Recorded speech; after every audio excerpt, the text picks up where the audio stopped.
Well, hello. Thank you all so much for joining us today. My name is Allison Marino, and I am the curatorial assistant for Works on Paper here at the Clark, and also the curator of the exhibition Paper Cities, which is on view in the Thaw Gallery just around the corner from the auditorium through June 23rd.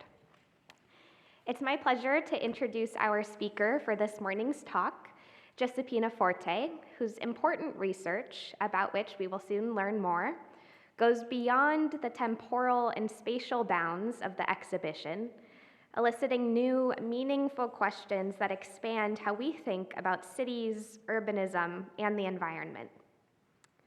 Professor Forte is a professor of architecture and environmental studies at Williams College. She holds a PhD in architecture from UC Berkeley. Her research focuses on urban history and theory with a specialization in urbanization in the Global South. With a transnational perspective gained from living, researching, and practicing architecture on 3 continents, Forte brings cross-cultural competency to her work.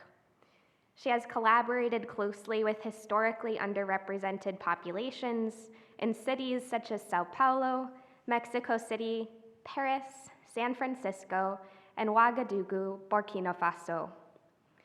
We are delighted to welcome Dr. Forte for her talk today, titled Inequality and City Planning, during which she will discuss the built environment's impact on, in parentheses, equality, and her new book project, The Self-Built City, Material Politics and Ecologies of Difference in São Paulo. Her project chronicles the forces shaping urban ecologies, from self-built homes to hills and rivers, and how colonial structures solidify sites of difference. From her experience as a visiting researcher at the University of São Paulo, Forte speaks with a rich collection of oral histories and archival research. Please join me in welcoming Professor Forte.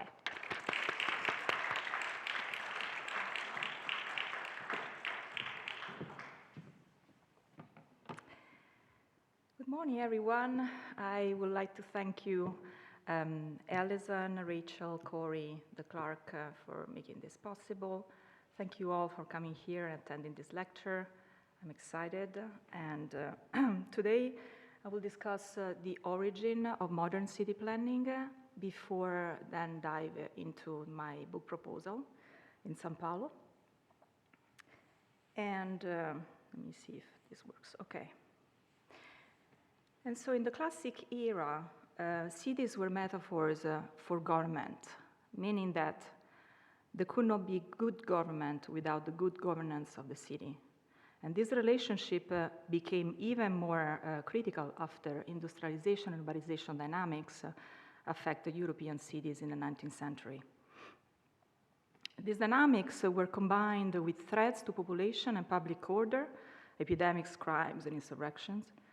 It is in this period that government developed ideas about disciplining and governing life through the built environment. Within the city, social processes were intensified and confined. They could be isolated, scrutinized, documented, and calculated. A negative environment produced individuals who were violent, impoverished, and morally degenerate. This, at least, was the belief at that time. Therefore, transforming the city implied transforming the people. Historian and philosopher Michel Foucault referred to this form of governmental rationality as the conduct of conducts, or the regulation of behaviors in space.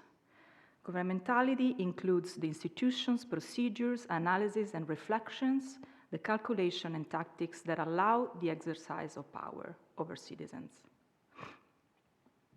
It also includes architecture and urban design. So my question is, how can design govern?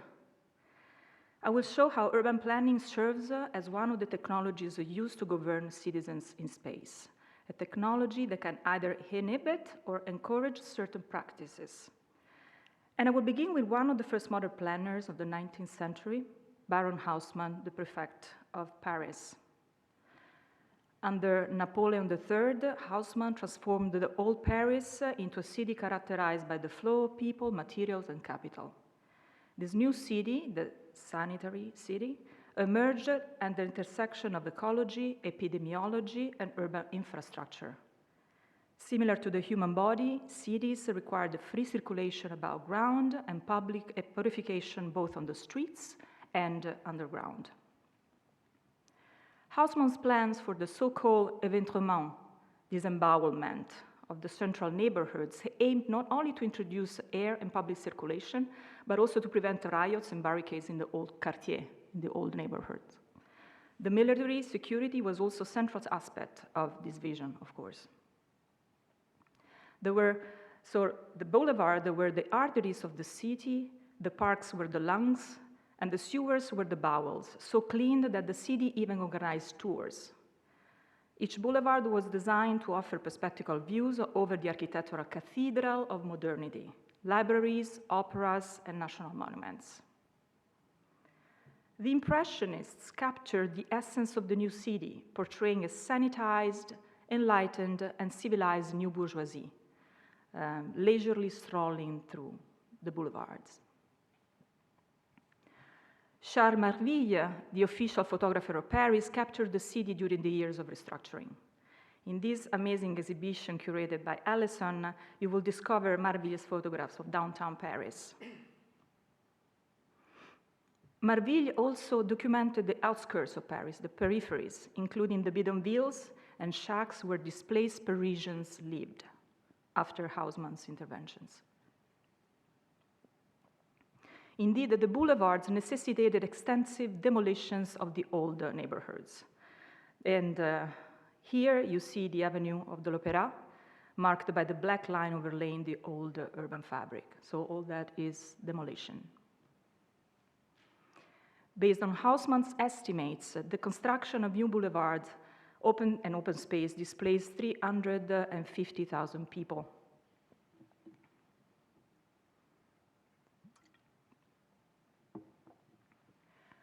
The influence of this Parisian model of urban planning extended to cities worldwide, in the north and in the south. In my book, I highlight the shortcomings of exporting northern planning models to the global south, including, for example, the myth of a universal modern infrastructure for all, a democratic model. While infrastructure in the United States extends to suburbs, far from the city centers, this mode proves ineffective in the south. In the global south, self-built is the dominant approach to urbanization, with individuals building their own dwellings. 1 of 4 people in the world lives in the self-built peripheries, slums, favelas, colonias populares, campamentos, bairros, and gekke condular. This segment of the population lives in conditions of social racial exclusion, infrastructural deprivation, and illegal or irregular residency. This self-built tower, for example, intended to become a hospital and constructed by a self-builder, lacks water, power, and sewage provisioning. And it may also lack structural stability. As of 2015, about 75% of the world's urban population lived in the global south. Of the world's 33 megacities, 27 are located in the global south. The US has more than 600 cubic meters of urban infrastructure for every person, while Bangladesh has only 20 cubic meters per person.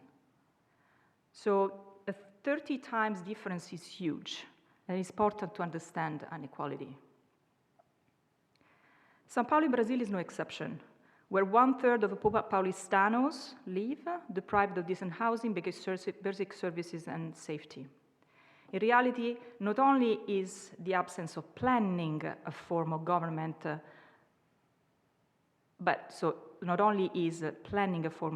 also the absence of planning itself is a form of government.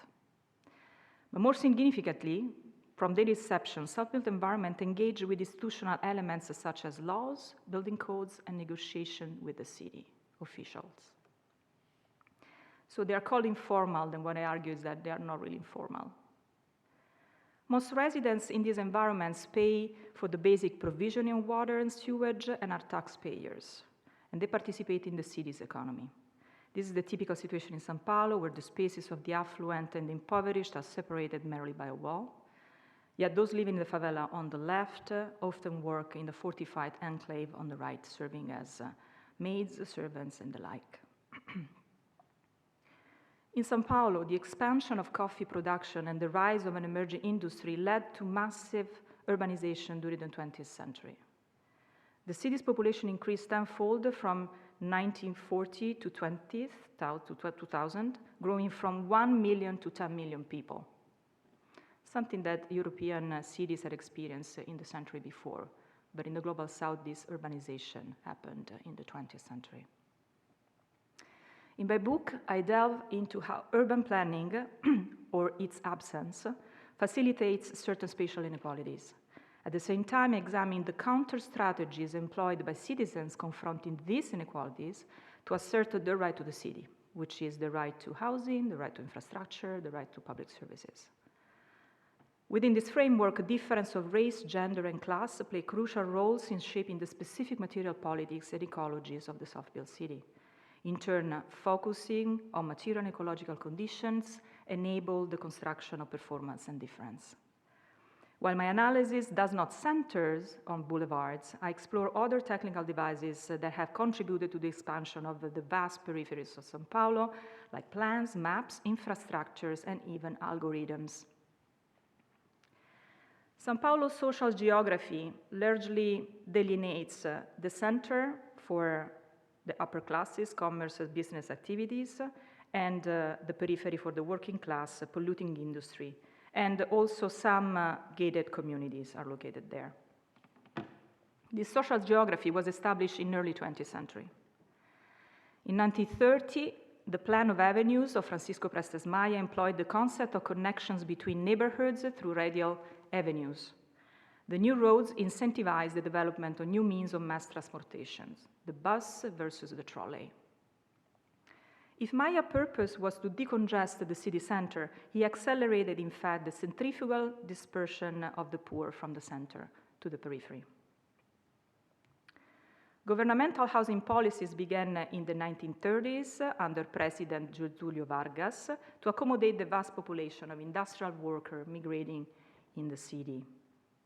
The supply never met the demand and ended up targeting only people with stable jobs who could apply for loans. Furthermore, the tenant law of 1942 capped rents in São Paulo for about 20 years, leading to a significant reduction in private investment in rental housing. During the Brazilian dictatorship, 1964-1985, housing production served as an economic stabilizer in times of crisis, facilitated by the establishment of the National Housing Bank. However, these efforts often resulted in the construction of housing units lacking essential urban services. In the 1980s, as the Brazilian economy faced collapse, the state encouraged citizens to invest in building their own homes by offering fiscal incentives and more lenient building codes. For some politicians, this strategy was seen as a solution to the demand for low-income housing, requiring no government expenditure. Under Governor Garcés, in the 50s, SAGMAS, the Societies for Graphical and Mechanographic Applied Studies to Social Issues, conducted a diagnostic studies on São Paulo state's urban infrastructure. Influenced by French structuralism, this approach prioritized the social development through integrated planning methods. It focuses on assessing urban living conditions at the level of agglomeration rather than the entire city scale. The planning group observed a spontaneous pattern of urban growth in São Paulo's periphery. Residential units generally developed around some services, a little shop or a pharmacy. While sponsoring these services, grileiros, or land grabbers, illegal land grabbers, seized and sold the lands with no infrastructure around the services. So the shortcomings of this approach emerged on over 2 decades of Brazilian dictatorship and even afterwards, when the population actually overgrew. And under oppressive migratory flow, the Department of Planning relied on this model of kind of harmonized and harmonic development, according to which São Paulo will continue to grow spontaneously in an organic and polarized fashion. The rural area and the periphery of São Paulo were left at the mercy of land swindlers, rampant clientelism, and private profit. If most studies of the periphery of São Paulo focus on the periphery within the urbanized city, I study an area between the city and the forest, the Serra da Cantareira, which marks the end of the municipality of São Paulo to the north. Specifically the Tremembé district, and also part of the Chazanã. From this vantage point, I can analyze inequality and the struggles for equality in which distinctive conditions emerge that are otherwise unthinkable. These include specific geographies of land ownership and certain ecological conditions occurring when people self-build their houses on rural land unfit for housing.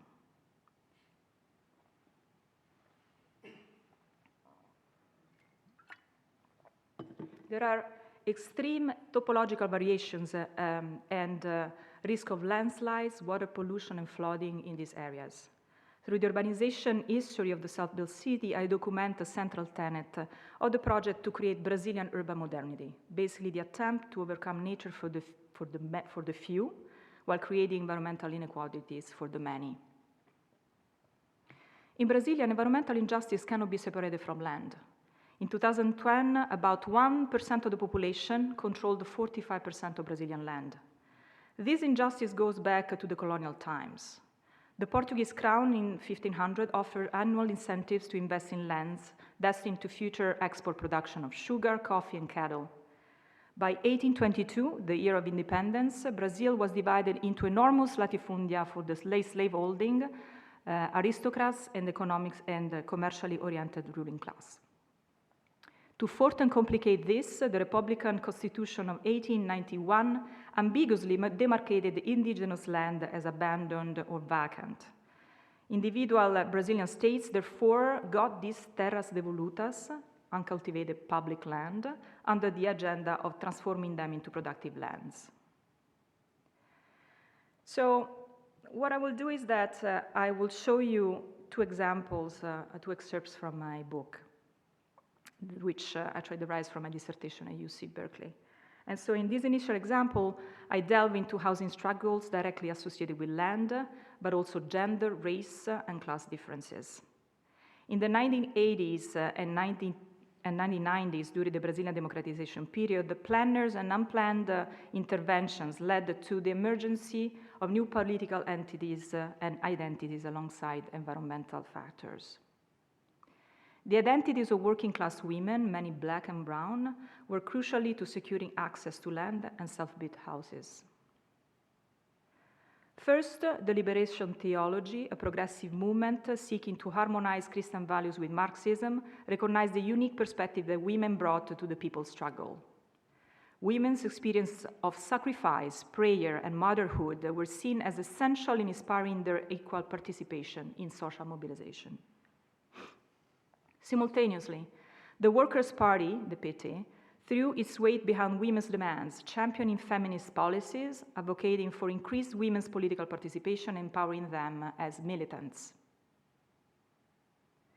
Second, housing struggles in Brazil were inherently linked to movements for land and infrastructure. On the one hand, the land occupations and self-built practices exerted pressure on the city government to provide essential infrastructure for low-income housing. On the other hand, the self-built housing and infrastructure provisioning compelled municipalities to acknowledge land rights. The roots of land occupation in Brazil are to be found in the colonial Portugal law of Sesmarias, which obligated landowners to use their properties for a specific social function, such as food production or settlement. Since 1934, this principle, more or less explicitly, has been a cornerstone of all Brazilian constitutions. In São Paulo, in the 80s and 90s, there was a surge in squatting on unproductive and vacant land, with idle urban areas expanding to over 24,000 hectares, accounting for roughly 45% of the total urban space in 1981. The abundance of unproductive land in Tremembé, primarily designated as rural in the 1972 law of zoning, facilitated the occupation of abandoned and unused lot. Many landowners had left their properties unused while evading taxes for decades. This was the case of the Santa Casa della Misericordia, a religious and charitable institution founded in Portugal and later in São Paulo. I analyzed the first large occupations of Santa Casa's hills, examining squatter camps self-built houses, and infrastructure disputes. So as I said, the women were fundamental in these housing struggles. And one of the main identities that I found through my ethnographic fieldwork is the one of the woman warrior. And I will explain who she is, who they are. In 1984, Rosinalda Diniz, just 19 years old and expecting her fourth child, along with her husband, was part of a group of 1,500 individuals from the Fios da Terra movement, who undertook a daring march to occupy the Santas Casas hills. Their processions was led by priests carrying large wooden crosses, masking Fios da Terra's actually intent to claim the land. The priests were the allies here, from the, of course, liberation theology. Following the Fios da Terra occupation in 1988, Morro do Quiabo was seized by 6,000 members of the movement of the landless of the northern region. Both of these movements were closely tied to the Christian militants of the workers' parties. Subsequently, more occupation quickly ensued. Following occupation of the hills, squatters quickly erected various types of shelters, from camping tents to structures made of bamboo and plastic sheets to wooden shacks. This rush was driven by a legal strategy. Having actual shacks rather than empty land made it more challenging for the owner to expel squatters, requiring an eviction injunction rather than a simple police action. The camps also provided a sense of detachment from oppressive daily routine that facilitated the emergence of new subjectivities. The Brazilian expression living in the bushes, morar no mato, denotes the return to the primitive and the lack of civilization in the city. For many, living in the mato was a traumatic experience. At the same time, actually, was a liberating experience because it offered a lot of those possibilities for these people who did not have any possibility. So the so-called guerreiras, or female guerrilla fighters, or the women warriors, were at the forefront of these movements while balancing work and childcare. Living in the bushes for the guerreiras initially meant forsaking modern conveniences, but the wild hills soon became spaces of freedom and adventures, far from the domestic roles as housewives. The spaces and life of the guerreiras were in constant state of construction. Some had relocated from the hinterland to live in what they called tapeiras, huts reminiscent of those in the northern Brazil, often associated with backwardness. Others spent decades building their bricks and concrete houses, which they consider symbols of modernity. Because of the materiality associated with various degrees of stability and status, from wood to brick to concrete, the self-built practices are deeply intertwined with the larger ecologies of housing, infrastructure deficiency, water leaks, landslide, and heat. Enduring challenging conditions at home is an integral aspect of the women warrior.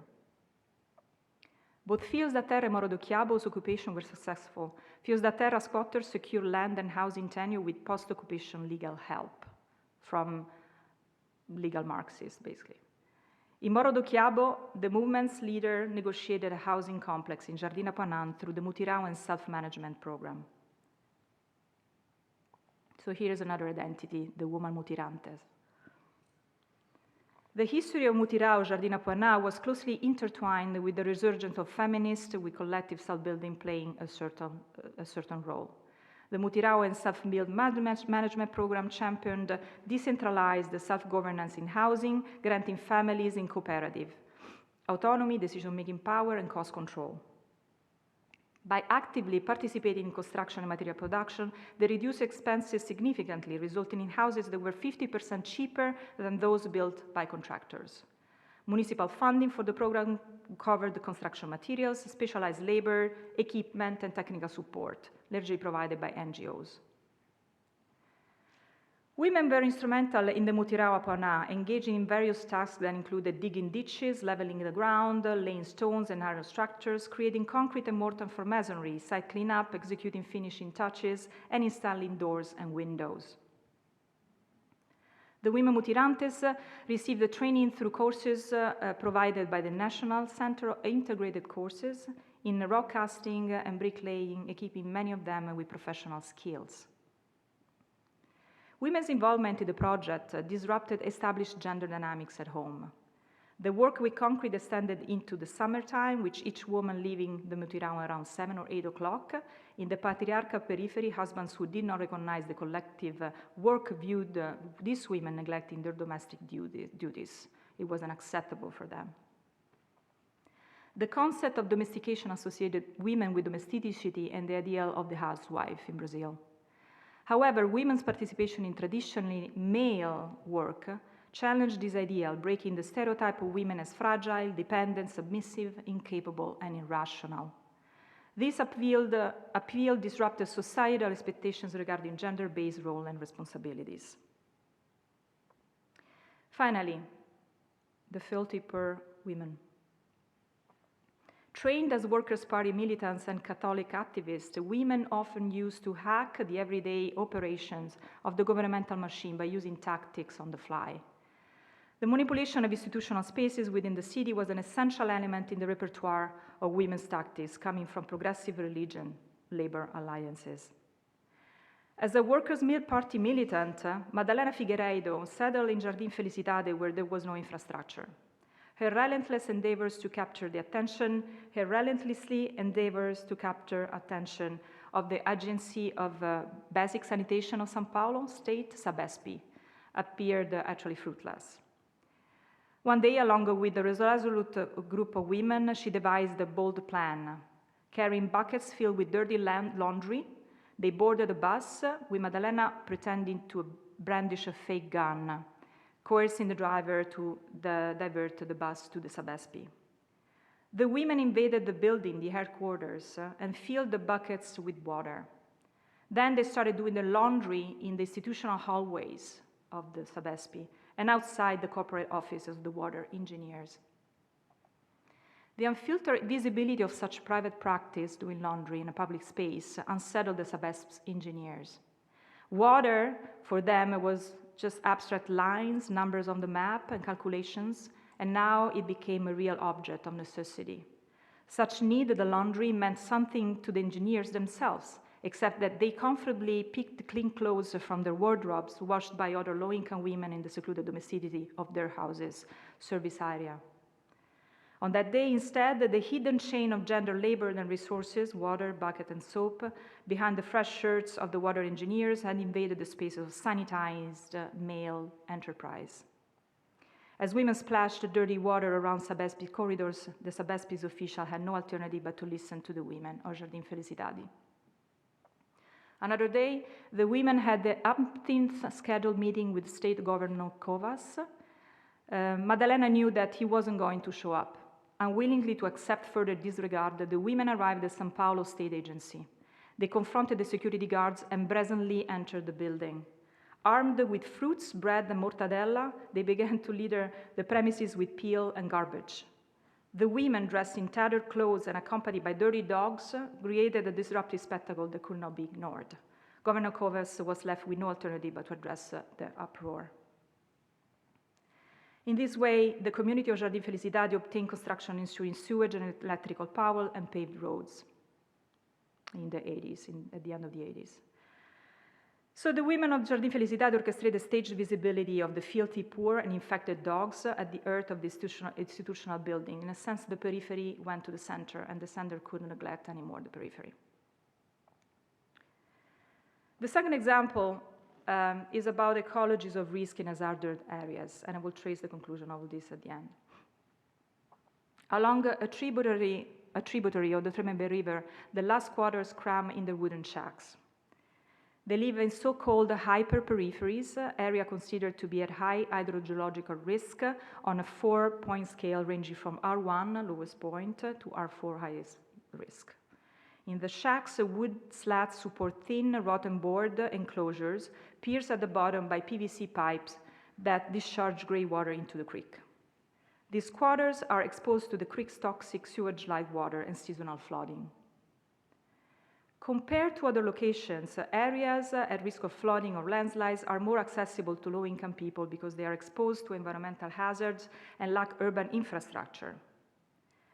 As we already saw, the Serra Hills became widely occupied during the democratization processes of the 80s and 90s.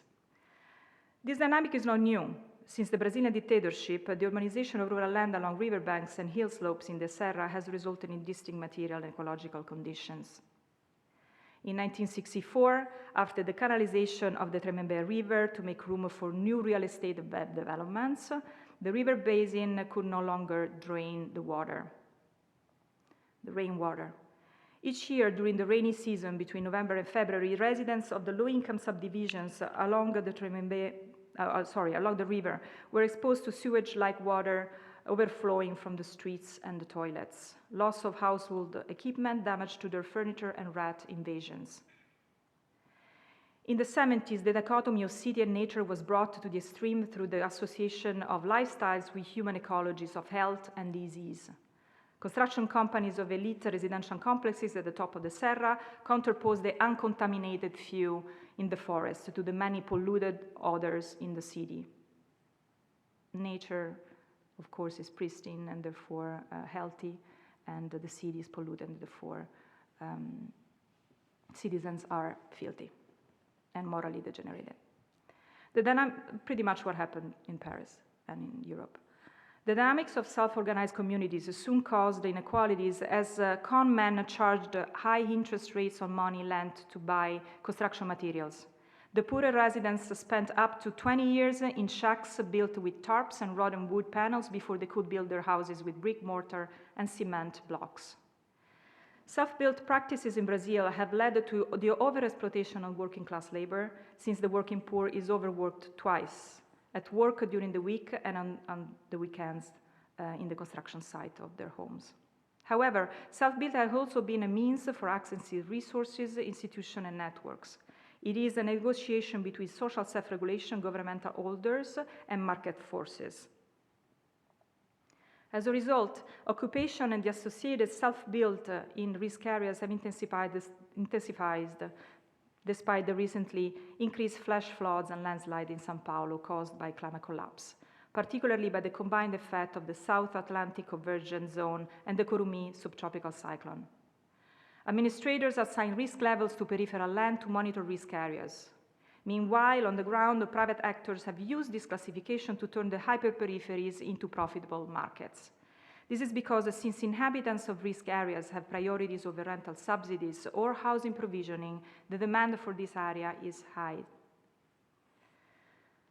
The business of risk areas has recently attracted Primeiro Comando da Capital, PCC, Brazil's most powerful criminal organization of drug dealers.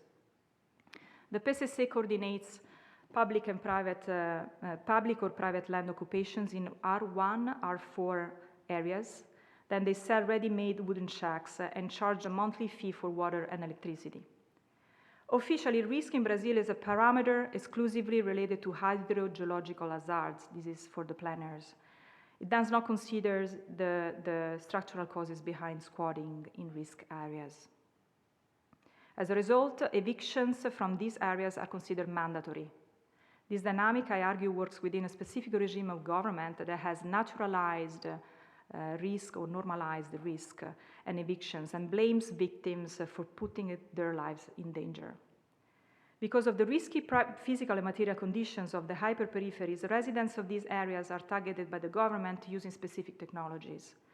The knowledge practices required to make the lives at risk comprehensible to the government include the land surveys and population censuses.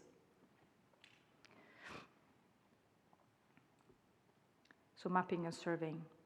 Between 2005 and 2008, the São Paulo Municipal Housing Agency made the first effort to map risky areas within a broad survey of precarious settlements in the periphery of São Paulo. HABISP, a technology for seeing and governing at a distance through maps, numbers, and geotechnical modeling, renders the illusion of a total visibility of the city, while neglecting the spatial complexity of territories and population on the ground in the periphery.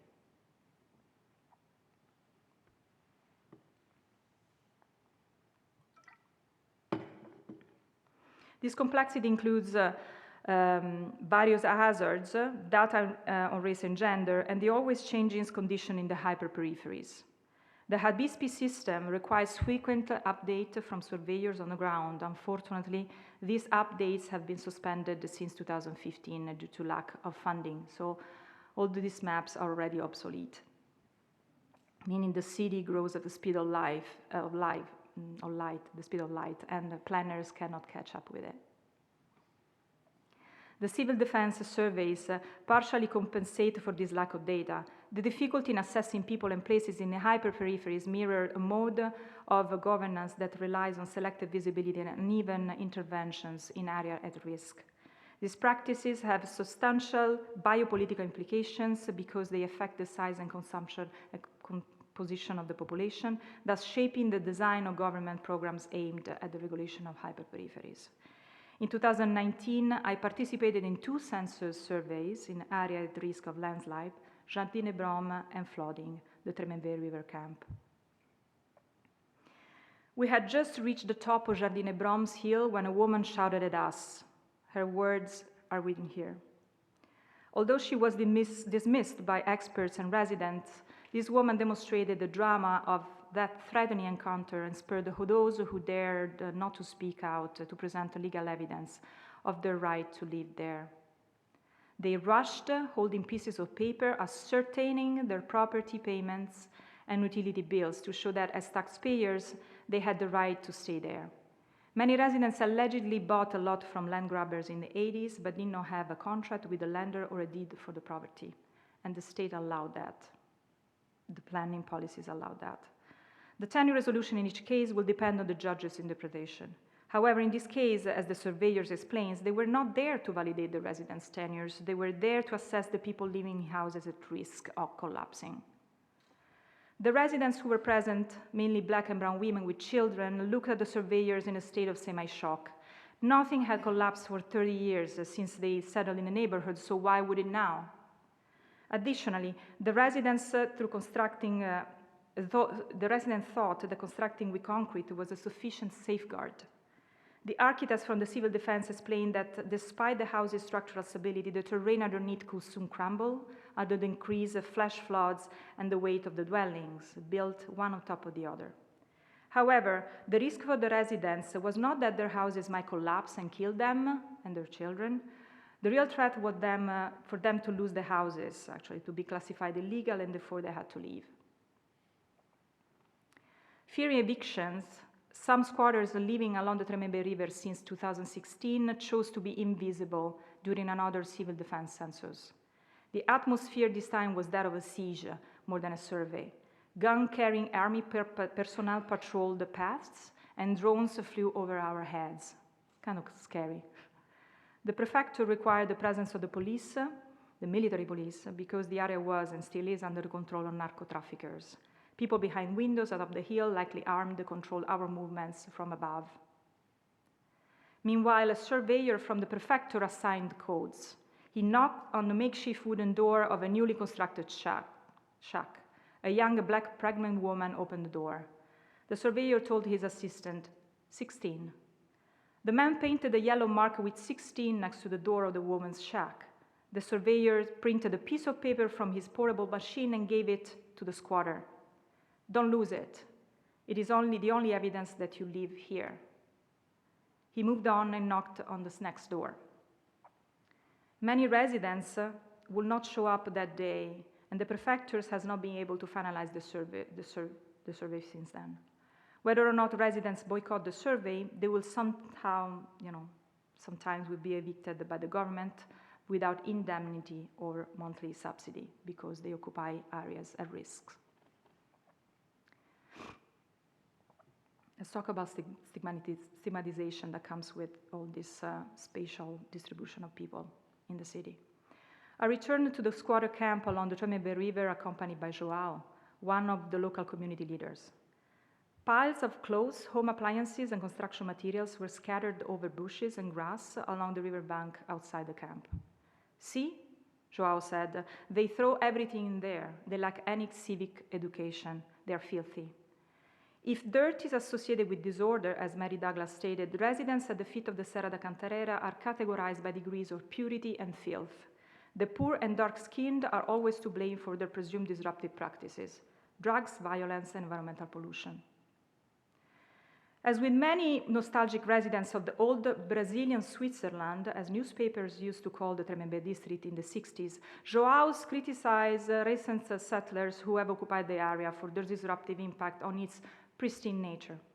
He constructs urban identities stemming from hygienist discourses around people's relation to nature. Since the turn of the 20th century, the elite Paulistana used to escape from the grey city of São Paulo to the Serra over the weekends. The Paulistanos drank and bathed in the Serra crystalline water, springs, and found solace in the luxuriant vegetation depicted in Guilherme Gonzli postcards. And of course, this projected also the image of Brazilian modernity between urbanized and in nature. In the 1970s, similar discourses were reproduced at the Architecture Biennale of Rotterdam 2012, which exhibited architectural projects in the area, the discourses of people held in the city and felt in nature. People held in nature and felt in the city. The exhibited videos showed a striking contrast between the dramatic soundtrack accompanying the encroached dwelling on the hills and the flower duet from Leo Delibes' opera Lacmé, depicting the luxuriant vegetation of the Serra. Dwellers were seen as invaders of uncontaminated nature, living in precarious hygiene and security conditions, while elite condominiums impacted the Serra were dismissed. And these are $1 million, of course, houses in the Serra. Similarly, discourses were reproduced at the architecture. João continued, "It was beautiful here. It was green, and there were water springs, but wait until we reach the meninas, literally girls. There, yes, it is an open dump." The meninas are the squatters, mostly black and brown people, who have settled in the camp since 2016. Not all of them are young or women, but many are single and unemployed, so they are more visible than men during the days. João continued, João and I followed the river until it reached an esplanade. A van stopped near us, two men come out and dumped a load of trash, then left.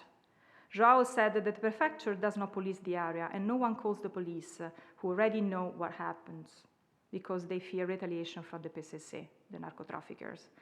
Along the river, it is hard to tell where the garbage comes from. The river here has already collected contaminants from the city for several kilometers upstream. João and I approached the squatter camp. From the shack's open doors, I could see people busy cleaning or otherwise maintaining their homes. The houses were in different stages of construction. The old ones were made of bricks. The most recent shacks were built on wood panels. Most envelopes were made of reused materials scavenged from construction dumps. Some envelopes had rusted bolts and metal structure filled with fireboard, construction plywood, knocked pine, and even sides of a chest of drawers. On the left, the Tremembé River flowed 10 feet below the pathway that got increasingly narrow, probably under 2 feet wide, with no railing. I greeted a resident with a cast on his left leg. He had recently fell from the pathway into the river, which cost him his job as a bricklayer. He had no insurance, of course. We entered a 2 feet open-air corridor between the enclosures of other shacks. And these shacks are, in particular, that shack was made of wood, but many of them are. Over the last few years, favela fires in São Paulo have grown exponentially. Many argue that the fires are meant to make space for new development, especially in high-value urban areas. The shack's owner, Julia, is a single mother of 9 children. It was 94 degrees inside Julia's shack, and the pungent smell of the river made it difficult to breathe. Neither the walls nor the ceiling were insulated. The home was cold in the winter and scorching hot in the summer. In addition, the roof was made of Eternit, sheets of corrugated fiber reinforced cement containing asbestos. And asbestos, you know, has been banned basically all over. It was banned in Brazil, but then a lawsuit basically reinstated it, at least for international exportation. Julia's cat enters the kitchen. "It is the only way to keep rats away," she said. "This is not a minor issue. Brown rat population have grown in Brazilian favelas, and the rats' feces and urine are responsible for food contamination. The cat stepped on puddles of stagnant water behind Julian's shack. The puddles are perfect environment to breed deadly mosquitoes, including the Aedes aegypti, which is endemic in the area and responsible for Zika and dengue fever. Risk in the camp involves more than human agents. Julia's neighbor, Adriana, is one of the 17 million Brazilians who receive a monthly subsidy for the federal program Bolsa Família. In exchange, their children attend school and are vaccinated. Many Brazilians believe that the poor continue to intentionally have children so they can access governmental funds. Adriana attended baking courses funded by the same program, and then started to sell homemade cakes, pastries, and bread to the community. She had organized everything so her shack could function as a home and workspace at the same time. And then she also improvised a street stall. That is to say that also people subjected to dispossession, they reconstruct their lives in these places that are mostly seen on paper as just colors on a map, not lived spaces, basically. Next to Adriana's house, her neighbor Silvia and her partner self-built their house using brick and mortar. Silvia believed the government will eventually recognize her asset as an indemnity or allow her to keep it. She drew my attention to her bathroom. The large walk-in shower stall had a rainfall shower head and hot water. The floor and walls were finished with tiles that her spouse got at a fire sale from a ruined batch of tiles. Self-built practices in the camp are driven by a combination of necessity and social and consumer ambition. The self-built market has impacted the lives of the working poor. The material supply chain is supported by a network of quasi-experts who assist self-builders and offer personal loans. So the banks are also involved, of course. Silvia had become an expert at reusing. She had 2 televisions and 3 air fans salvaged from the garbage. Outside her house, Silvia decorated a Christmas tree with discarded ornaments salvaged from the trash. 3 shared the washing machine taken from the dump were spinning near the tree. Silvia seemed unconcerned about the potential hazards associated with outdated appliances, including exposed electrical wires, and having gotten them from the trash. Ecological risk, reuse, and adaptation are not choices for these people because they do not have alternatives. The people are caught between a lack of low-income housing policies and increasing rents. Many squatters in the Tremembé camp were evicted from rental homes and bought a shack here for 300 reais, almost $56. That for them is a lot. Since the outbreak of COVID-19, the number of families living along the river has doubled, with many living on the other side now. 9 months ago, they crossed the river using a prefab structure before the prefecture demolished it to avoid accident. As of March 2023, residents continued constructing makeshift structures to cross the river. By purchasing ready-made shacks, residents were more or less deceived in believing that they finally owned a house, the Brazilian dream, like also the American dream, thus fulfilling their dream of becoming homeowners. This dream of low-income people has been fostered since the time of Vargas' dictatorial regime, the Estado Novo, in the 40s. Indeed, the dream is all it is for the squatters along the Tremembé River, because the government will be displaced, basically, and evicted without indemnity or monthly subsidy. This is more like of a code than a conclusion. So it's a conclusion just to this part of the... It is the rainy season, and it was February 2020. It is a rainy season in São Paulo. Calm and chatty, Adriana is on the pathway's edge where she shared photos of the Tremembé River. In a video, her spouse jokes with the children. The water may soon flood her shack. In the meantime, I receive a message from the civil defense. The situation is highly precarious and they're ready to deploy safety measures on the camp. The contrast between Adriana and her family's perception of flood risk and the officer's criteria was striking. The people living along the Tremembé River have accepted the flooding resulting from climate collapse as part of their lives. Amidst the risky condition, Black and brown women have crafted a new sense of domesticity for their families. The spaces of reconstruction encompasses domestic kitchens, open dumps, and improvised street stalls. The spaces also involve networks of family allowances provided by different systems of power, such as the state, the church, and drug traffickers. Evicting people in risky area to avoid landslides, as planners will do, without preserving their livelihoods, would sustain a trend of continuous displacement due to immigration, rent eviction, and climate collapse. Neglecting the race and gender component, which planners do, of the people at risk, does not improve our understanding of the dynamics behind the risk and evictions targeting historically oppressed populations. My observation revealed that the majority living along the Tremeve River are Black and brown women with children, and a substantial number of them live in Jardim Hebron. Contrary to the claim of objectivity, risk in Brazil is highly politicized. Furthermore, the authorities' top-down views do not consider the territorial stigmatization residents suffer from infrastructural exclusion, stemming from hygienicide discourses, racialized and gender ideologies shapes the environmental imagination in São Paulo. Landslides and flooding are just two dimensions of a complex ecology of risk that evades bureaucratic accounting, censuses, and planning maps, and involves human and more than human agents, including viruses, heats, rats, and asbestos. Analyzing these ecologies of the self-built city is critical to understanding how coloniality has been predicated upon the imagination of urban nature and ecocidal approaches to the environment for capital, for empire, for whiteness, and for heteropatriarchy. Framed as life at risks, more than 8 million Brazilian citizens are exposed to hydrogeological algorithms and dispossessed of fundamental rights, including the right to city, the right to stay put, and the right to full citizenship. Now, I wrap up all this from the beginning. So, in this talk, I suggested that studying cities and inequalities require first examining what plans or maps exclude or displace. This is evident in formation of peripheries, a phenomenon that has occurred on a massive scale in the global south, but started in the global north.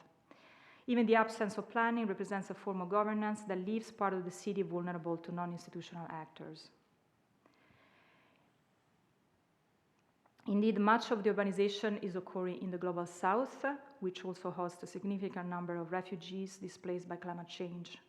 Many people in these regions live in areas prone to landslides and flooding. The prevailing form of urbanization in the global south is self-built. So it's important for me to study this other model of urban expansion. In my book, I delve into the intersection between the city and the forest, addressing several key points. I emphasize the importance of understanding how historical land laws have systematically excluded the majority of people from accessing land. I highlight how the lack of planning has led to a scarcity of housing and inadequate provisioning of infrastructure and public services. I explore how this absence of planning has allowed various sectors, including land grabbers, drug dealers, and corrupt politicians to thrive there. I discuss also the challenge posed by the city's topography, where hills and rivers significantly influence urban construction, leading to issues such as inadequate sanitation and the stigma associated with encroaching on untouched nature. Furthermore, I examine how these distinct ecologies intersect with race and gender dynamics. The design of city on paper, or the lack of thereof, significantly impacts urban inequality. However, various forms of bottom-up insurgencies will persist in challenging the visions of those actually who have planned top-down cities.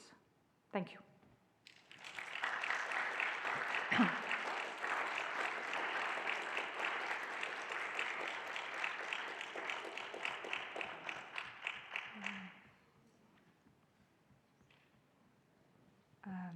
Yeah, if you have any question, I'm happy to address them. Yeah, if you have any questions, you can raise your hand and I'll run the mic over to you.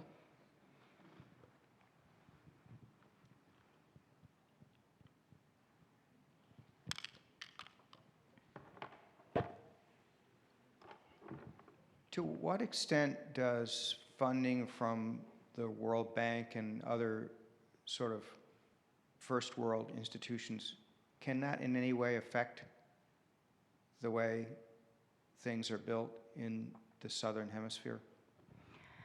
Yeah, in reality, they affect it. In reality, under the World Bank policies that actually facilitate self-built practices, there is the assumption that these people are the solution, right? So they can keep building their dwellings while the state can provide for infrastructure, main infrastructure, meaning like they construct the houses and the state construct the real city.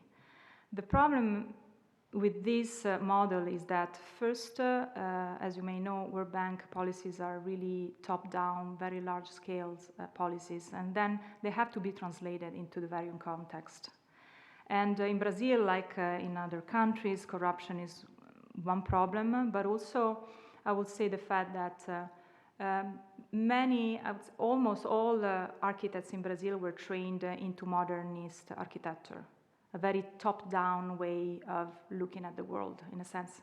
So they don't even know all these dynamics occurring in favelas and in these settlements, meaning there is a kind of a real distance between the abstract models used by planners that would then translate World Bank policies into real interventions in these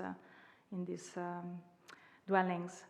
The other thing is that in São Paulo, the planning machine is strictly related to the political machine. So every 4 years, people change in political positions.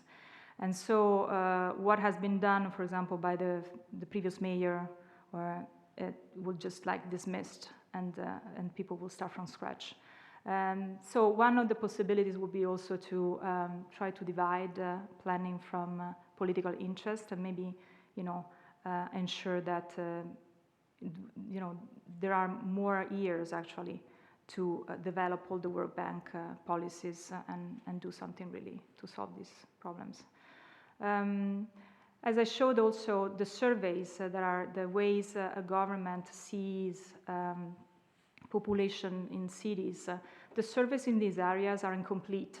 So there is no visibility over the real dynamics of these settlements. So that's the other thing, that sometimes sources are devoted to other things. For example, participatory planning sessions, which is great with the population, but also in the participatory planning sessions, I observed many of them. First, not all of them are involved, not all the citizens, so mainly the most literate citizen can participate in these planning sessions. And second, they end up reproducing the same oppression that they try to combat, because they use modern tools of understanding and involving the population in participatory planning. That means that in their tools, their tools already embody, in a sense, certain answers, and therefore the residents are already into developing certain answers that are governmental driven, instead of really developing their own understanding of the city.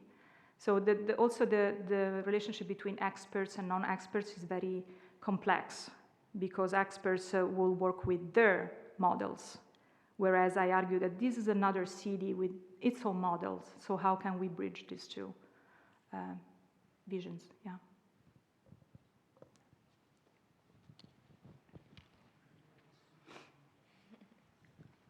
Is it on? Yeah.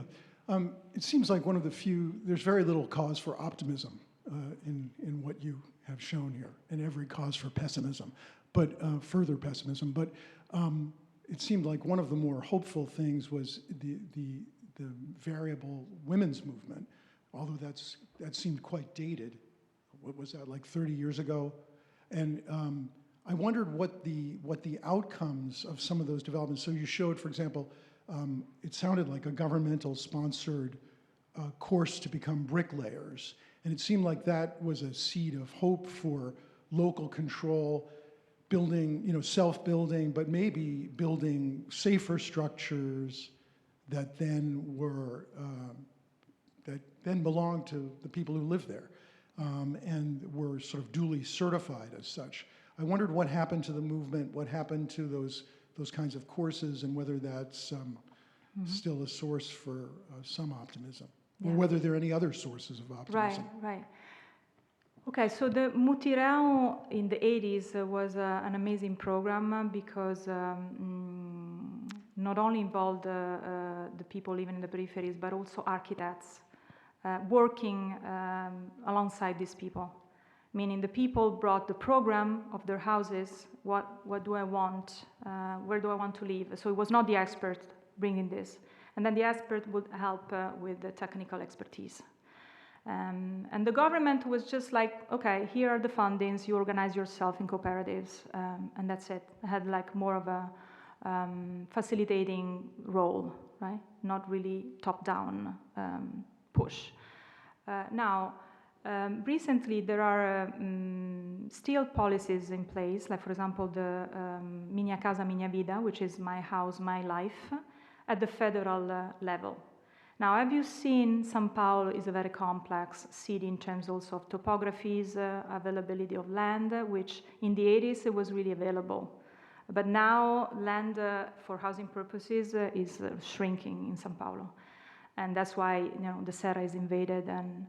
And so the other problem is that these federal policies, of course, in the way they are built, again, imagine a model where you have huge pieces of land and you can build prefab houses, all the same, with no topographic uncertainties, and so on and so forth. So it's not really applicable in São Paulo. And then also, I'd say in the case of these dwellers, for example, on the rivers or really on top of the hills, how can you favor that kind of model? Mutirão was really developed in a small lot, completely steep, and it costed a lot. I mean, I spoke with the architects, and they said, never again, just to say one thing. It was really like a huge investment, not only of governmental money, it was like a very customized project. And it was also the expenses of, personal draining resources, I would say. I mean, these architects really worked more than what they had to do, basically, alongside the people. And then, so in reality, I think, how can you make the custom design like interventions and at the same time allow for scalability? That's a huge problem with, for example, with these policies. Did I answer your question? Yeah. Thank you. I don't want to be pessimistic. I mean, I understand that. I think that really the first step would be to try to translate all these governmental, ways of seeing and intervening in this part of the city, to translate it in a way that can take into account certain dynamics in the territory. So first I'd say, okay, let's know what this is about. It is important. And for example, in 2011, there was this competition, an architecture competition that it was international, and involved architects to think about, okay, how can we intervene in this city? One of the problems was the architects saw this city from the helicopters. Like Le Corbusier saw Rio de Janeiro from the airplane and basically drew the plan of Rio de Janeiro like in a week. So this is what I mean by modernist legacies of thinking about processes on the ground. We will need to actually go there and translate different ways of seeing. There is this designer, urban planner who taught at UC Berkeley, Horst Rittel, who used to say two things. One, there is an asymmetry of ignorance between people who live the city and people who plan the city is asymmetric, meaning that everybody can participate just because of their specific knowledge. And second, that the frame of the solution, the frame of a problem is the problem in itself. So before jumping into the solution, and therefore sometimes, World Bank funding, but also these policies are built to do things very quickly. Sometimes we need to step back and think about the problem, framing the problem before solving it. So one of the things that I argue in my book is like, let's go back a little bit, frame it in a way that is more complex. Because of course, as an architect, I mean, I also tend to simplify things when I have to intervene into a social fabric. And this simplification is one of the issues here. Yeah.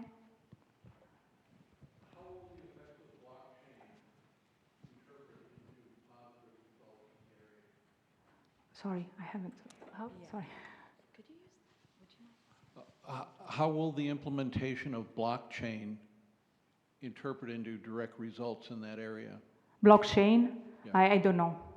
I don't know because it's not a specific, but you're right. This is actually an amazing question because blockchain is another techno-political device to basically manage certain political problems through technology. It's not neutral. But actually, now I'm looking also at augmented reality and artificial intelligence, and I will look also at blockchain definitely. It's not specifically in my book, but maybe is what do you think? Do you have like a hunch? Not in general, in this situation, but maybe because you asked the question, maybe you have a specific expertise in blockchain. Generally, the implementation of having access to resources that they then qualify by microloans and getting it out to the people that actually are using it instead of saying you're not part of the system, you cannot work within it. It's supposed to create more of an egalitarian financial access. And you think that will kind of allow a democratic level of engagement without power taking over it? Optimistically, yes. Okay, I think it's definitely like a theme to explore.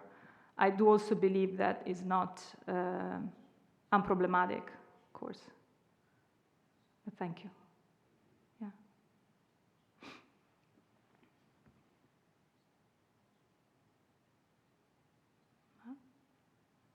I think it is. Well, thank you everybody for coming today. We're like 12 minutes past 12, so enjoy your summer and hopefully more sweet spring will come. Yeah, thank you.